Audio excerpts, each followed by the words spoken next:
1 বছরে আমার এই সবে কিছুদিন আগে 1000 সাবস্ক্রিপশন হলো। তার জন্য অনেক অনেক ধন্যবাদ তোমাদের সকলকে, আমাকে এতটা সাপোর্ট করার জন্য, আমাকে এতটা ভালোবাসা দেওয়ার জন্য।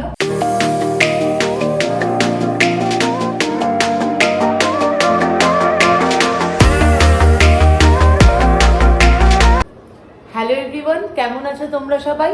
আশা করি ভালো আছো, সুস্থ আছো। আমিও ভালো আছি। আজকে বাবাইদের বাড়িতে এসেছি, তো আসার সঙ্গে সঙ্গে বাবাই আমার জন্য বেশ অনেক রকমের খাবার নিয়ে এসেছে। স্যান্ডউইচ, তারপরে হচ্ছে ফিশ ফ্রাই, এগুলো নিয়ে এসেছে। অ্যাকচুয়ালি এসেছিলাম একটু কাজেই, ভেবেছিলাম ছেলে আমাকে দিয়ে শুধু কাজই করাবে, তো না, ভালো ভালো খাবার খাওয়াবে, তারপরে গিয়ে কাজ করাবে। তা আপাতত কি কি খাবার এনেছে সেগুলো আমি একটু তোমাদেরকে দেখাই, আর তারপরে আমি তোমাদেরকে দেখাচ্ছি এখানে এসে আমাকে কি কি কাজ করতে হচ্ছে। তো শুধু কাজ যে আমি ওর জন্য করব এমনটা নয়, রাতের খাওয়া দাওয়ার আয়োজনটাও আমাকেই করতে হবে।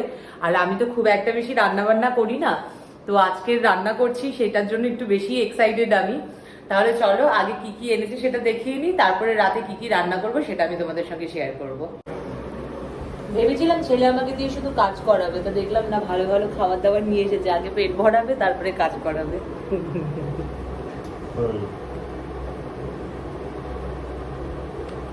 গরম এই সুবলছেন। তো তোমরা দেখেই নিয়েছো সন্ধ্যেবেলার আমাদের টিফিনটা কি ছিল। ভালো ভালো টিফিন দিয়ে এসেছিল। স্যান্ডউইচটা খেতেও খুব ভালো ছিল, ফিশ ফ্রাইটা খেতেও খুব ভালো ছিল। তো সন্ধ্যেবেলা টিফিনটা তো আমি ঝাঁকিয়ে করলাম, পেট একদম ভরে গেছে। এরপর শুরু হবে হচ্ছে রাত্রিবেলার আয়োজন। তো যেহেতু মানে দুজন মিলে খাবো, তো খুব বেশি কিছু আর কি রান্না বান্না করছি না। একটু চালে ডালে ফুটিয়ে দেবো, আর সঙ্গে চিকেন ললিপপ নিয়ে এসেছে, সেটা দিয়ে খেয়ে নেবো। আমি চালে ডালে খেতে ভীষণ ভালোবাসি, খিচুড়ি টাইপ জিনিসগুলো আমার ভীষণ পছন্দ। তো চলো তোমাদের সঙ্গে কথা বলতে বলতে আমি বরঞ্চ রান্নার আয়োজনটা করে নিই। আমি অল্প করে তো দুজনে খাবো, যার জন্য একটা বাটিতেই ভাতটা বসিয়ে দিচ্ছি। আর হাঁড়ি লাগাবো না, কিন্তু কথাটা হচ্ছে যে ও চাল কোথায় রেখেছে আমি জানি না। গাইস, চাল আর ডাল যে বসাবো, কিন্তু কোথায় রেখে গেছে বাবু সেটা খুঁজে পাচ্ছি না। এখানেও তো নেই, ফ্রিজে তো আর চাল। ও আচ্ছা আচ্ছা, এই যে এই যে, আচ্ছা, সবই এনে রেখেছে ছেলে, খুব সংসারী।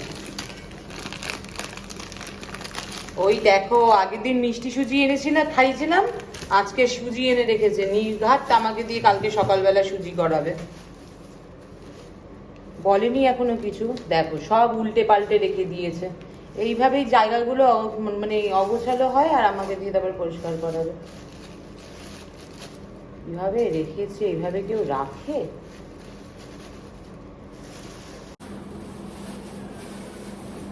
দুজনের পাখির মতন খাওয়ার একটু একটু করে নিলেই হয়ে যাবে।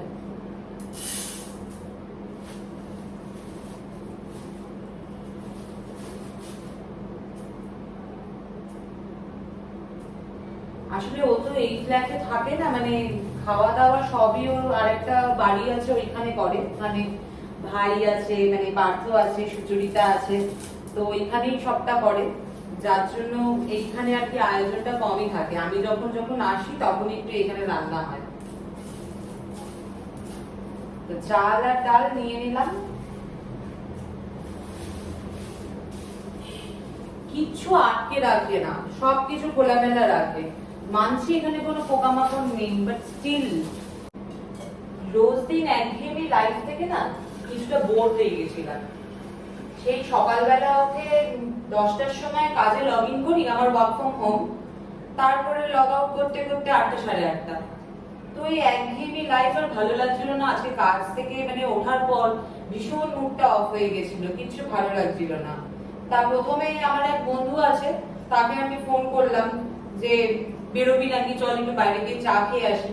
তো তার আবার আজকে নাইট শিফট, কল সেন্টারে জব করে, যে কারণে তার সময় হলো না। আর আমি জানি বাবাই তো ক্লাস থাকে, তাই বাবাইকে ডিস্টার্ব করতে চাইনি প্রথমে, কিন্তু তারপরে দেখলাম বাবাই ছাড়া আমি উদ্ধার নেই। তাই ওকেই বললাম যে আমি তোর বাড়িতে আসছি, তোর বাড়িতে গেছে রাতে খাওয়া দাওয়া করবো। তো সেই বলে চলে আসলাম। তাই এখন এই খাবারটাতেই বসাচ্ছি। চাল ডালটা ভালো করে ধুয়ে নিয়েছি, চালে আর ডালে দুটোতেই ভীষণ ময়লা থাকে, যার জন্য একটু ভালো করে ধুতে হয়। তো তবে এটা আমার আসল কাজ নয়, আমার আসল কাজ এখনো বাকি আছে।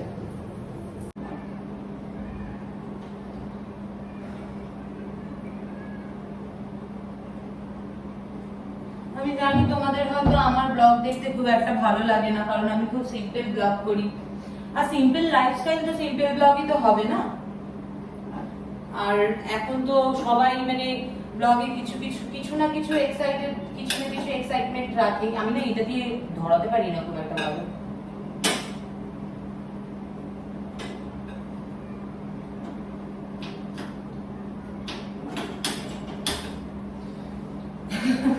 এই দুবার যে প্রেশার করতে হবে না, ওটাতেই আমার ভয় লেগে যায়।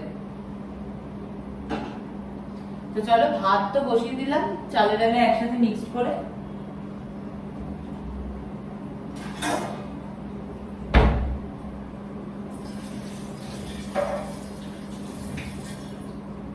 হ্যাঁ, যেটা বলছিলাম, আমি লাস্ট 1 বছর ধরে ব্লগ দিচ্ছি।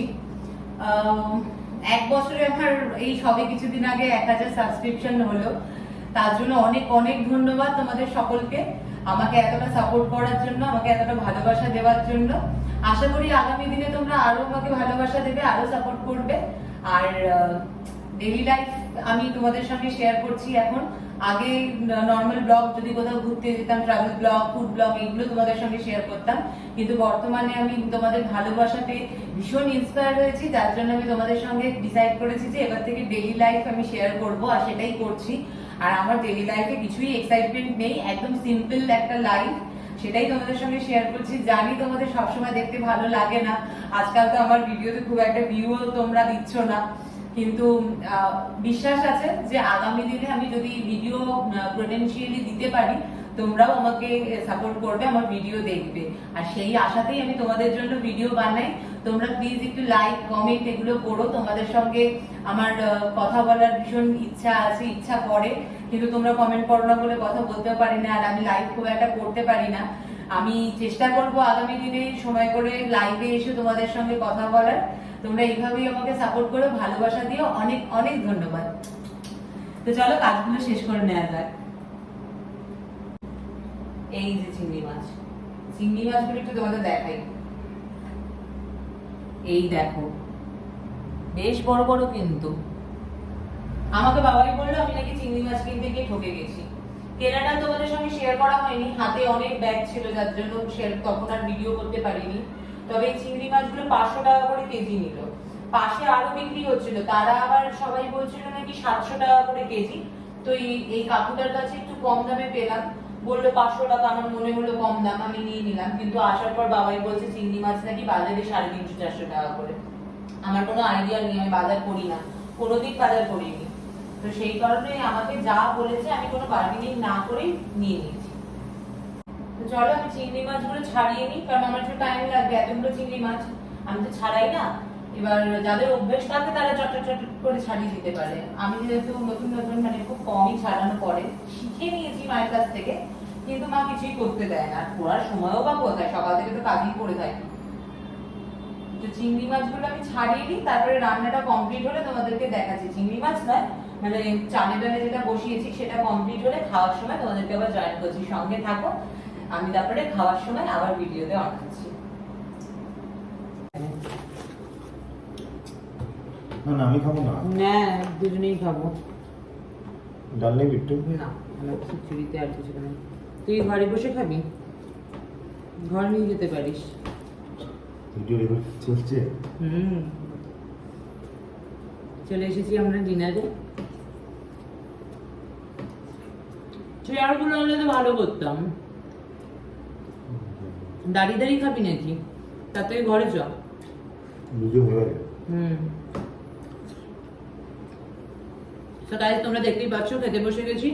রাত্রিবেলা ডিনার করে ঘুমিয়ে পড়বো, তারপর কালকে সকালে আবার ভিডিওতে অন হব। কালকের জন্য নতুন ব্লগ থাকবে, সঙ্গে থেকো, ব্লগগুলোকে ফলো করো, তাহলে step by step daily lifestyle তোমরা দেখতে পাবে। তাহলে চলো, আজকের মতন টাটা, দেখা হচ্ছে আবার নেক্সট ব্লগে।